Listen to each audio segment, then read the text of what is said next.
ভালো আছে না? যা দেখো ওটো ওটো ওটো ওটো ওটো ওটো ওটো ওটো ওটো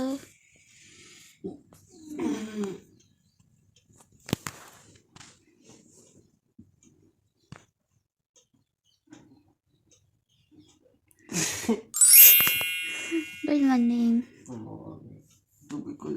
এই তো দুটো চাদর জড়িয়ে টুপি কাঁথা সব জড়িয়ে শুয়ে আছে। যে একটা চাদর একটা কাঁথা জড়িয়ে গেছে। একটা চাদর কেন তুমি জড়াতে ভালোবাসো?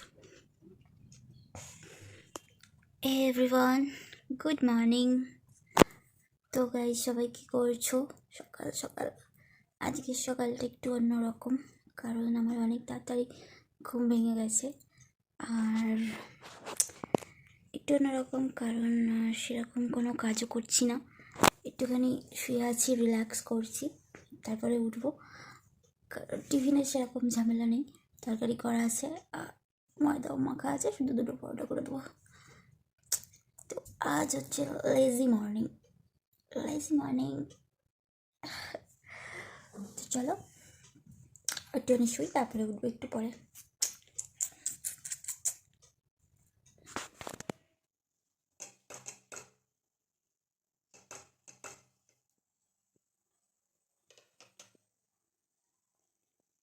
A few moments later. फिर मेरी हंसी खुशी जिंदगी में ग्रहण लग गया। তার কিছুক্ষণ পরে বন্ধুরা আমার পরোটাটা করে আনলাম, দুটো পরোটা আর অল্প একটু আলুর তরকারি নিয়েছি।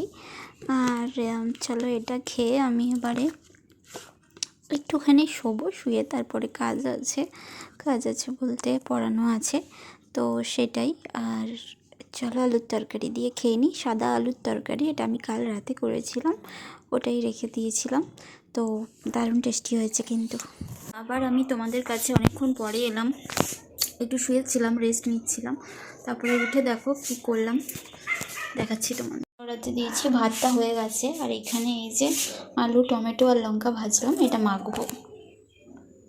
চলো আজ আর বেশি হয়তো ব্লগটা বড় হবে না বন্ধুরা, কারণ আমার শরীরটা একদম ভালো নেই, তো যাই হোক চলো এটা মেখে নিই। তো বন্ধুরা দেখো অনেকটা বেলা হয়েছে, তো এই যে এই ভাত আর এই যে টমেটো আলু মাখা, ওর একটা মাছ ভেজেছি, আমার একটা ডিম সেদ্ধ দিয়েছি, দুপুরে এটাই খাওয়া হবে। এই যে ভাত বেড়ে নিয়েছি, এটা কিন্তু দুজনেরই ভাত, আমি বেশি খাবো না। আর এখানে দেখো একটু ঘি নিয়ে নিয়েছি। এখানে দেখো গাইস আমার বর এখানে পেঁয়াজ কেটে রাখছে, আমার না একটু পেঁয়াজ কাটা থাকে অল্প একটু, ফ্রিজে রেখে দিই কেটে, কারণ যখন তখন একটু প্রয়োজন হয় আর কি। ধরো ডিমের অমলেট করলাম, বা ধরো ডিমের ঝাল করলাম, বা মাছের ঝাল করলাম, বা যে কোনো কিছুতে একটু দরকার হয়, তো একটুখানি কেটে রাখি। আর ওটা কেটে দিচ্ছে, আমার চোখ দিয়ে না, সবারই চোখ দিয়ে জল বেরোয়, কিন্তু আমার প্রচণ্ড কষ্ট হয়, মানে কি বলবো, ওই সর্দি মতো হয়ে যায়, মানে এমনই কষ্ট হয় ওটা, 2-3 ঘন্টা চলে, কষ্ট হয়, সর্দি হয়ে যায়। তোমাদের কাদের কাদের এরকম হয় আমাকে কমেন্টে জানিও কেমন।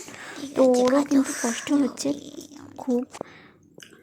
গুড ইভিনিং গাইস, তো তোমাদের কাছে আবার অনেকক্ষণ পরে এলাম, আর এখানে দেখো আমি চা খাচ্ছি। তো শরীরটা একদম ভালো নেই, তোমাদের কাদের কাদের পিরিয়ড হলে এরকম কষ্ট হয় বলবে। কিচ্ছু তো করতে ইচ্ছা করে না, বাট কী করবো, বিয়ের আগে এক আর বিয়ের পরে এক, এখন তো করতেই হবে, আমি না করলে কে করবে। তাও আমার বড় আমাকে অনেকটা হেল্প করে বলতে নেই। তো যাই হোক চাটা খাই।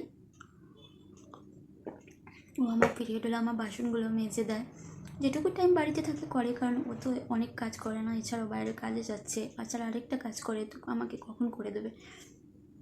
তো যাই হোক সেরকম কোনো আমি পিরিয়ড হলে কাজও করি না, যেহেতু রেস্টেই থাকি, টুকটাক উঠতে হয়, টুকটাক করি, ব্যাস।